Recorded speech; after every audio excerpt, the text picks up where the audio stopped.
Hello dear students, friends welcome. நாளைக்கு தமிழகத்தில் பள்ளிகளுக்கு விடுமுறை அப்படிங்கிற பள்ளி கல்வித்துறையுடைய புதிய அப்டேட்டை இந்த வீடியோவில் பார்க்க போகிறோம்.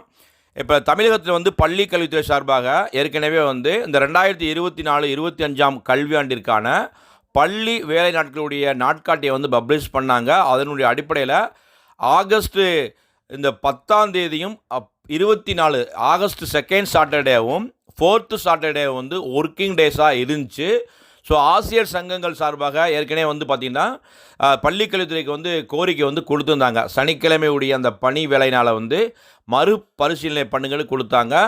இப்போ பள்ளி கல்வித்துறை என்ன பண்ணியிருக்காங்கன்னா அந்த ரீஷெடியூல்டை அனுப்பிச்சிருக்காங்க. ஸோ அதனுடைய அடிப்படையில் ஆகஸ்ட் மாதத்தில் மட்டும் மொத்தம் 5 சனிக்கிழமை வருது. ஏற்கனவே 2 சனிக்கிழமை ஸ்கூல் அப்படின்னு தான் டெக்ளேர் பண்ணாங்க. ஸோ ஆசிரியர் சங்கங்களுடைய கோரிக்கையை ஏற்று இந்த ஆகஸ்ட் மாதத்தில் 5 சனிக்கிழமை வருது. ஸோ ஏற்கனவே 3ஆம் தேதி போயிருச்சு.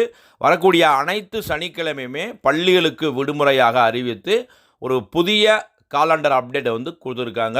ஸோ இது பார்த்திங்கன்னா அனைத்து வகை பள்ளிகளுக்கும் பொருந்தும். ஆனால் ப்ரைவேட் ஸ்கூலை பொறுத்தவரை பார்த்திங்கன்னா மெட்ரிக் ப்ரைவேட் ஸ்கூல் பார்த்திங்கன்னா ஒவ்வொரு சனிக்கிழமையுமே சாட்டர்டேஸுமே ஸ்கூலை கண்டக்ட் பண்ணாங்க.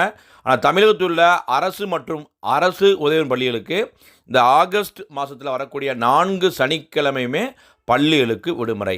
இந்த அப்டேட் பிடிச்சா லைக் பண்ணுங்கள், மறக்காமல் இந்த அப்டேட்டை ஃப்ரெண்ட்ஸுக்கும் ஷேர் பண்ணுங்கள். அது பஸ் தேங்க்யூ.